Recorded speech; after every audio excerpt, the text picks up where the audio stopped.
Friends, मैं हूं अर्जुन। इस वीडियो में हम बना रहे हैं शॉर्ट टाइम में एक पोर्ट्रेट स्केच। जैसे कि आप स्केचिंग करते हैं वैसे ही मैं आपको बताऊंगा कि स्केचिंग कैसे कर सकते हैं एक पोर्ट्रेट की। और ये मैंने एक रेफरेंस लिया है जो किसी आर्टिस्ट का वर्क है। थोड़ा डिफरेंट है बिकॉज इसमें हाईलाइट भी है, हाई डार्क भी है और एक्सप्रेशन भी है इसमें हल्के से। तो बाकी की स्टडी तो आपको पता ही है। तो मेन चीज़ क्या है, हम किस तरीके से कर सकते हैं। तो पहले हम इसका बेस जो आउटर लाइन है, ज्योमेट्रिकल शेप्स जो हैं वो हम ले रहे हैं, ठीक है। तो इसी तरीके से हर एक पोर्ट्रेट का हम वैसे ही करते हैं। थोड़ा सा स्केचिंग से थोड़ा सा हाई लेवल लिया मैंने, क्योंकि आपको स्केचिंग में भी प्रॉब्लम ना हो और जब आप डिटेलिंग जाते हैं तो आप डिटेलिंग में भी कोई प्रॉब्लम ना हो। ये एक स्केच है जिसे हम थोड़ा सा हाई लेवल बोल देते हैं। एक स्केचिंग वो होती है जो आप बिल्कुल फ्रीली काम करते हैं और उसकी जो हाईलाइट या फिर डार्क ये चीज़ें नहीं दिखाते, सिर्फ आउटलाइन करते हैं और हल्की सी डेप्थ देते हैं और उसको छोड़ देते हैं, ठीक है। वो एक क्विक स्केच हो जाता है, आपकी स्केचिंग हो जाती है। बट ये स्केचिंग हल्की सी मैंने हाई लेवल ली है ताकि जब आप डिटेलिंग वाला काम करो तो प्रॉब्लम कम आए उसमें।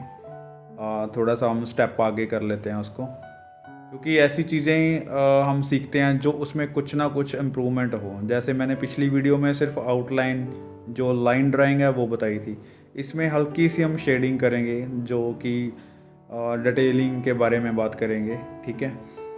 तो पहले हम इसकी शेप जो है, डिटेलिंग जो है वो ले लेते हैं हल्की सी कि किस तरीके की ड्राइंग है, ठीक है। इसमें भी हम ज़्यादा करैक्टर के बारे में नहीं सोच रहे, जो भी करैक्टर होगा वो बन जाएगा ऑलरेडी। लेकिन ज़्यादा चीज़ें क्या होती हैं, आपको लाइट एंड शेड और शेप के बारे में बात करेंगे, वो चीज़ें आपको समझ में आएंगी।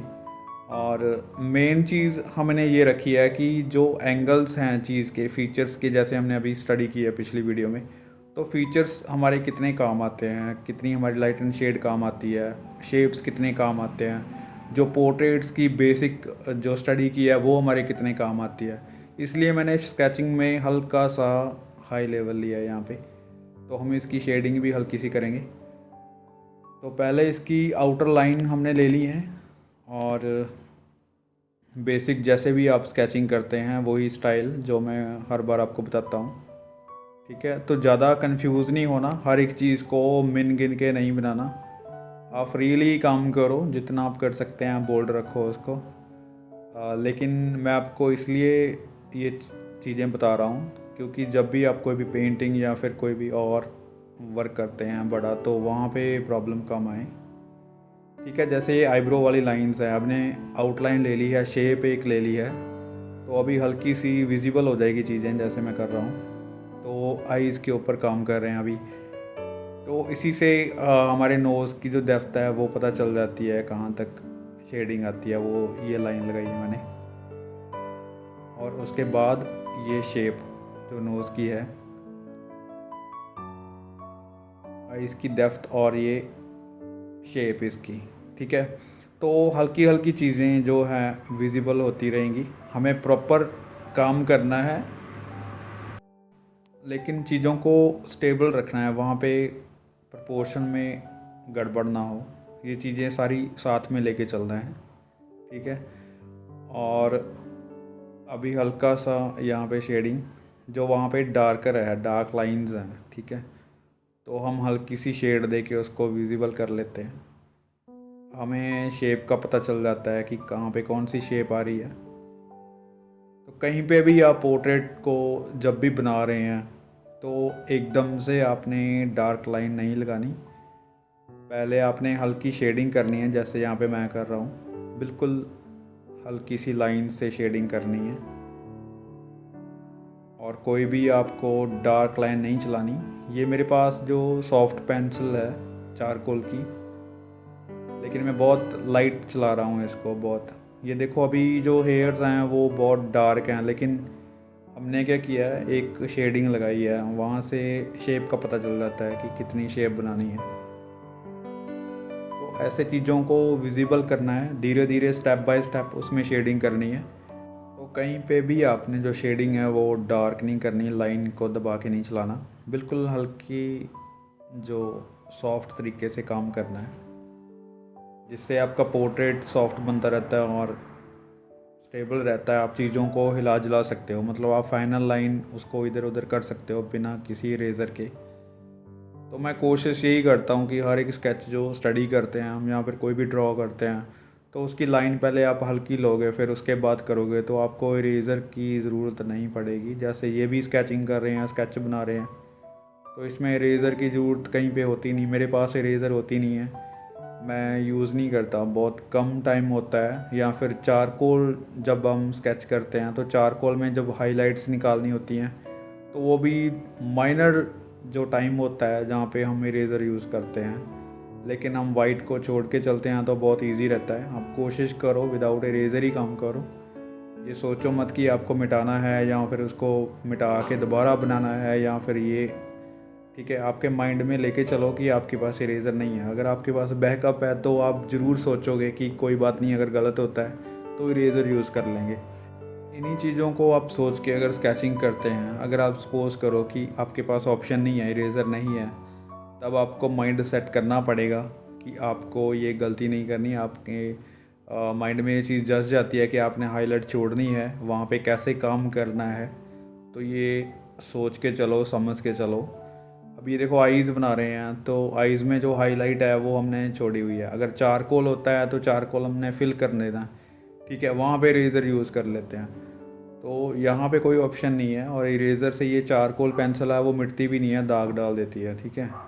तो ये जो चीज़ें हैं छोटी छोटी, मैं आपसे जो डिस्कस कर रहा हूँ, जो मैं भी अक्सर ये चीज़ यूज़ करता हूँ, तो इस तरीके की सोच बनाओ कि आपने काम करना किस तरीके से है, और ऑप्शन कम रखो कि बस आपके पास शार्पनर है या फिर कटर है जिससे आप पेंसिल शार्प करते हो, वही हो, और पेंसिल हो, पेज हो, इरेज़र के बारे में आप मत सोचो। तो अभी जो ये हेयर्स बना रहे हैं हम, तो ये देखो अभी पहले लाइट करना है, फिर उसके बाद डार्कर लानी है पेंसिल, कितना हम डार्क यूज़ कर सकते हैं। ये शेडिंग है, देखो अभी विजिबल हो रहा है पोर्ट्रेट जो बन रहा है।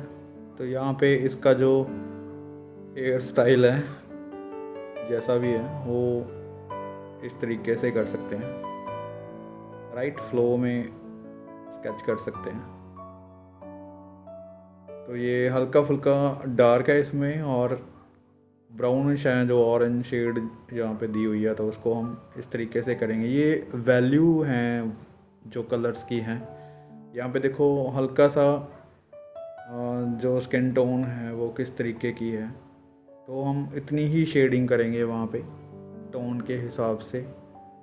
यहाँ पे देखो डार्कर है, तो हल्की सी पेंसिल को डार्क चलाएंगे ये वाली साइड, और यहाँ पे स्ट्रोक्स हैं जो हैं वो दिए हुए हैं कलर से। पेंसिल से हम जितना बना सकते हैं स्ट्रोक को वैसे काम कर सकते हैं, ठीक है। जितनी शेडिंग यहाँ पे है उन्होंने मतलब कलर्स दिया हुआ है, तो उसकी वैल्यू के हिसाब से काम कर रहे हैं हम।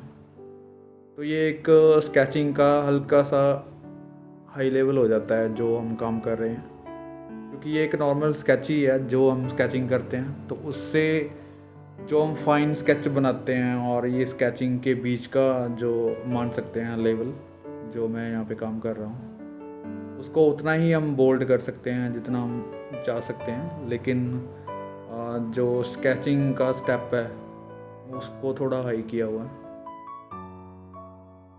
यहाँ पे देखो डिटेल्स नहीं है, उसने कलर्स के स्ट्रोक लगाए हुए हैं, ठीक है। जो उसके यहाँ पे काम किया हुआ है, जो वाइट है वो इस साइड है, जो लाइट्स है हल्की सी ऊपर से है, जो फोरहेड पे है या फिर उसकी बियर्ड पे है।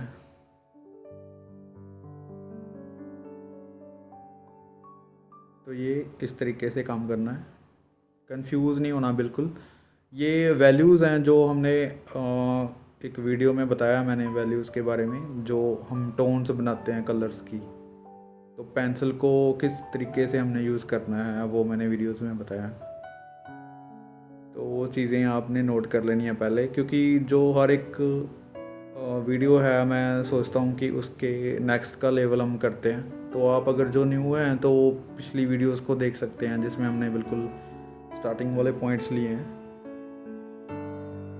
तो ये देखो यहाँ पे बिल्कुल ब्लैक है, तो हम सिर्फ रेंडरिंग कर सकते हैं, रेंडरिंग से उसको दिखा सकते हैं स्केच में इस तरीके से। तो ज़्यादा उसको डिटेल में काम करने से बेटर है कि रेंडरिंग करके छोड़ देते हैं ऐसे।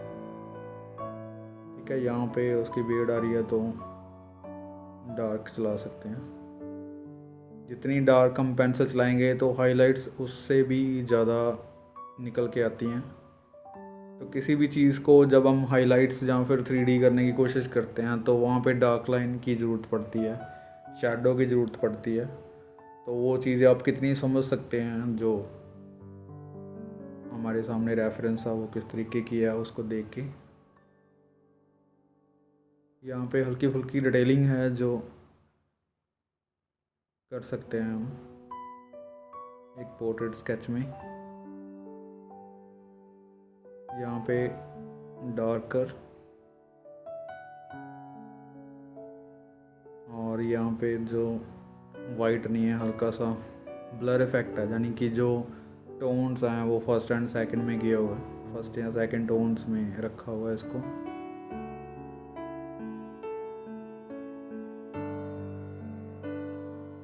इधर जो हाईलाइट है वो बहुत कम है, तो एक साइड में जो हाईलाइट दी हुई है उसी को लेके हम काम कर रहे हैं। जो बिल्कुल हाईलाइट है वो बिल्कुल राइट साइड वाली दिख रही है, ये इस तरफ। तो दूसरी साइड हम हल्का सा ब्लर कर सकते हैं, उसको शेड कर सकते हैं, ये वाली साइड। तो ये तरीका है एक थोड़ा सा हाई स्केचिंग करने का। जो आप स्केचिंग करते हैं, जो भी आप पोर्ट्रेट या फिर फिगर स्केच बनाते हैं, तो ये लाइन ड्राइंग से नेक्स्ट स्टेप है जो आप अच्छे से कर सकते हैं, अपने स्केच को और ब्यूटीफुल बना सकते हैं, स्टडी को और कामयाब कर सकते हैं। तो ये कुछ टिप्स थे जो मैं आपको पोर्ट्रेट के बारे में डिस्कस कर रहे थे, बात कर रहे थे। ऐसी और बहुत सारे टिप्स हैं, बातें हैं जो आपके साथ डिस्कस करनी है, तो हम नेक्स्ट वीडियो में करेंगे। तब तक के लिए ऐसी ही स्केचिंग करके देखो, आप कोशिश करो कि ऐसे स्केचेस करो, थोड़ा हाई लेवल की करो। और जो स्टूडेंट यहाँ पे न्यू हैं, चैनल को सब्सक्राइब कीजिए। और thank you so much for watching this video.